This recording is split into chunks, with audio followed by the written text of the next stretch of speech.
Thank you all for coming for this beautiful World Congress of Families. I'm very happy to be here.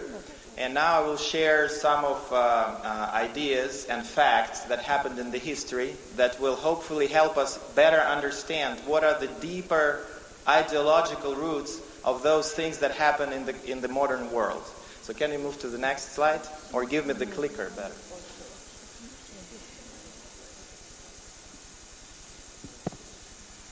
Dismiss. So family is really central to resolving basically all major problems of humankind, whether it be economics or politics, demographics, crime rate, drugs abuse, suicide rate, low performance in education. If we fix the family and make families strong, children will thrive in all the areas. And really, the current demographic crisis that we are facing in the modern world is badly affecting also economics. I will give you just one example. As you know, this 2008 world economic and financial crisis has started in the United States, in the real estate sector. And one of the factors, I'm not saying that was the main factor, but one of the key factors that has triggered this whole global crisis is the fact that the new generation, after a large generation of baby boomers who were retiring in big numbers, and then the new generation was much fewer people in it. And so there was no one to replace them, and so demand for new housing, for example, in real estate has dropped. So to thrive in the 21st century, countries need more children than less.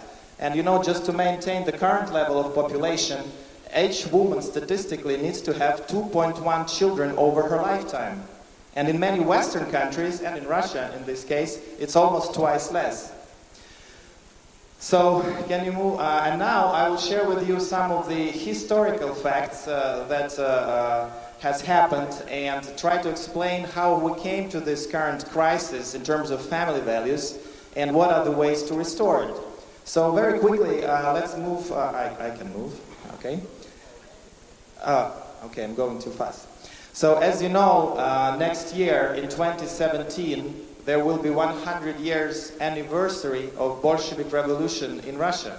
And that is a tragic event and a very important event that changed the world history.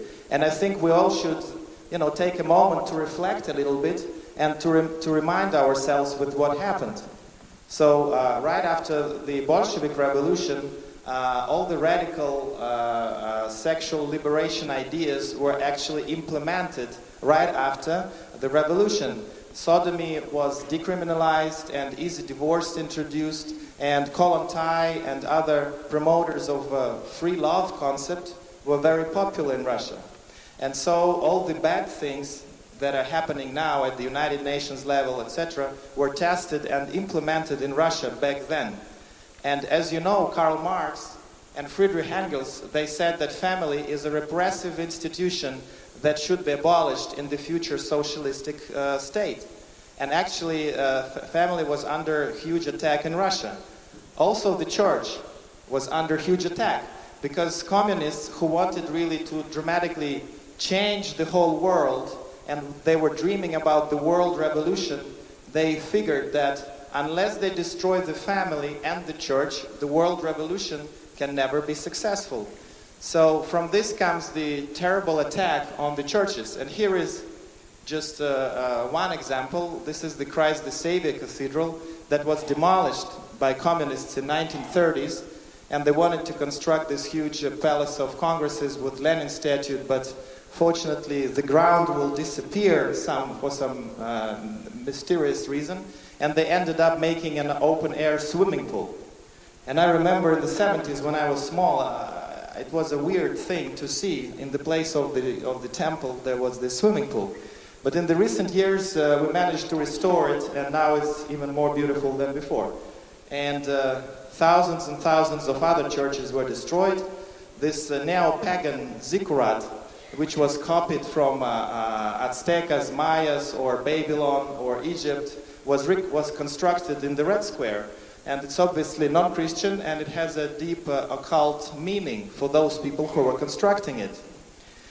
Here are some examples of the anti-religious posters that were widely promoted in Soviet Union throughout 70 years of this Babylon captivity, as we call it, of communism.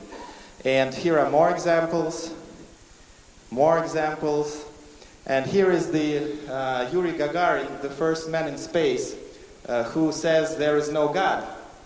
And here is the real story, that after Yuri Gagarin returned from space, he was the first man in space. Nikita Khrushchev, who was back then the leader of the Soviet Union, he has asked, "So Yuri, have you seen God?" And he was like confused and said, "No." And then the next morning, all the newspapers came out with the headline like Yuri Gagarin went to space and haven't seen God. And all the priests who were remaining were forced to say at the sermon about the story by the state.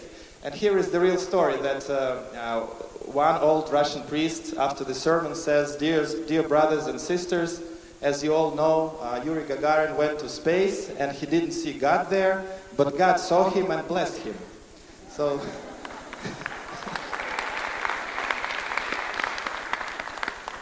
just to give you some figures of the level of persecutions, you know, there was, in 1917, there was almost 80,000 churches and about 200,000 clergy, priests and monks in Russia, and 1,253 monasteries.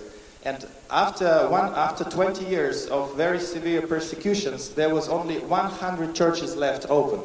All monasteries were closed and most of those people were killed in gulags, etc. So we have thousands and thousands of new martyrs just in the 20th century.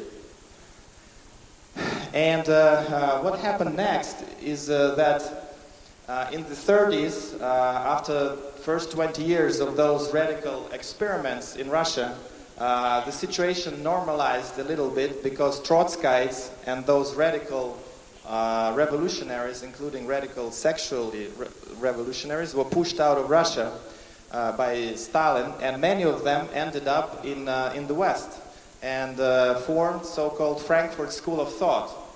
And Frankfurt School of Thought in Germany, they merged ideas of classical Marxism with ideas of Sigmund Freud. And they said that in the new historical conditions, the role of the proletariat is fulfilled by various minorities, sexual minorities, ethnic minorities, immigrants, students, etc.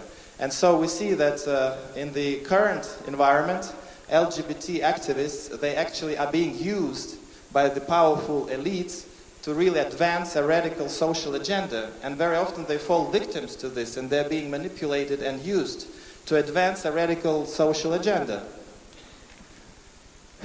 So I'll quickly go through this.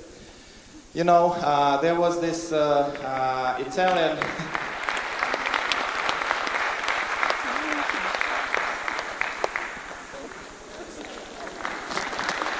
Madloba.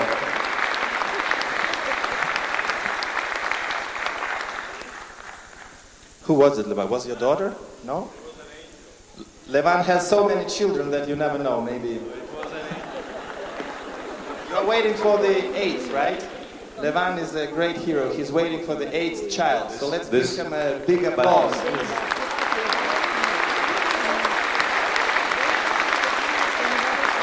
But this was an angel. I don't know who this was, but this was an angel of our Congress. All right. So there was this Italian communist, Antonio Gramsci, who said that in the new historic conditions, in order to advance a world revolution, we don't need to seize the political power as Bolsheviks did in 1917. But he said we should rather take a long march through the institutions and take control of the mass media, television, Hollywood, universities, newspapers, and then after we will brainwash the minds and hearts of the new generations, the political power will automatically fall to our feet, and we will be victorious with our dream of the world revolution. So the cultural Marxism is basically now very, very well spread, and one of the ways to advance the revolution is destroy the family values. And mass media play a key role here. And I just wanted to say that, to stress the importance of this factor, because the data shows us that basically we think that there are hundreds and hundreds of TV channels, radio stations, and we think there is a lot of competition, and there is. But in fact, if we look at the ownership of all those, the majority of those channels, they are owned by just 5 large corporations. The Walt Disney, Viacom, Universal Vivendi, Time Warner, and Sony. And this includes Hollywood studios, TV channels, radio, music recording, and celebrities even. And we know that basically there is a monopoly on the ownership of the mainstream mass media, and we can see how orchestrated their messaging is. And there is an important statistic that I wanted to share with you that says that from the time a child is born until he or she reaches the age of 17, they consume in total more than 63,000 hours of mass media influence, meaning television, internet, social media, Facebook, etc. So this time is 6 times more than the time the children spend at school. It is 30 times more than the time they spend communicating with their parents, and 60 times more than the time they spend in school or in church, mosque, or synagogue. So, in fact, we see that mass media are the main educators of the future generation. And what kind of message are they transmitting to our children? And we know the answer. All those, bad satanic images and horror films with, occult meaning. Look at the toys for boys.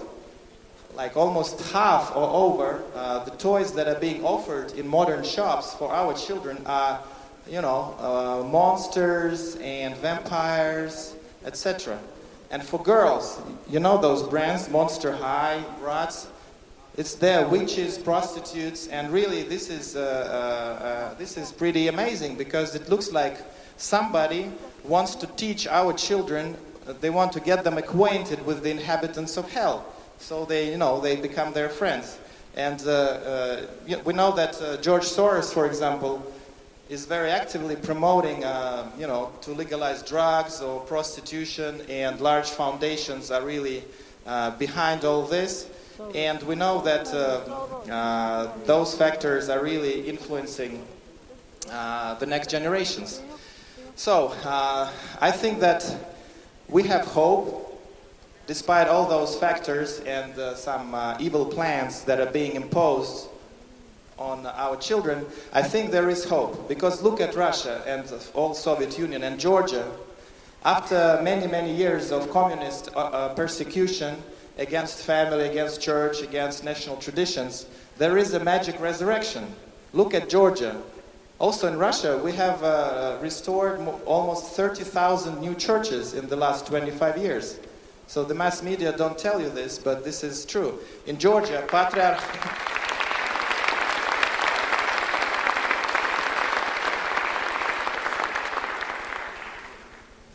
Ilya, who we were blessed with to listen to him earlier this day.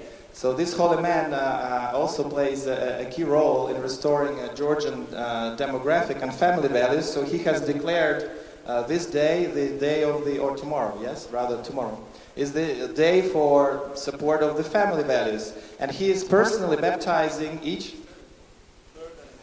third, fourth, and etc. child born in the Georgian family. And this is a great motivation.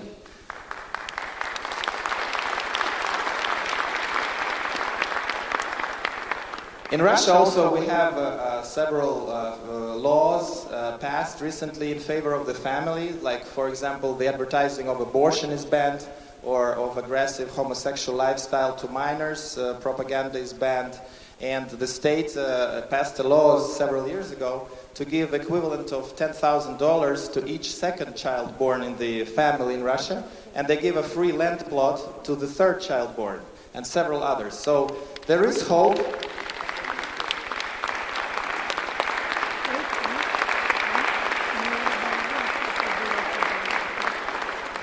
And I think our brothers and sisters who are in the West, they're under really very fierce attack on the common sense and on the natural family values.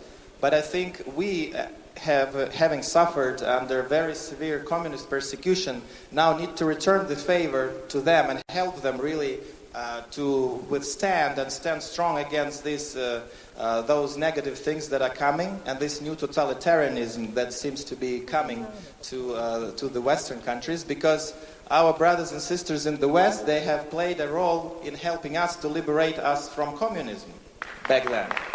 So now we need to return the favor, and God willing, if we are strong together, we will be victorious. Thank you, and goodbye.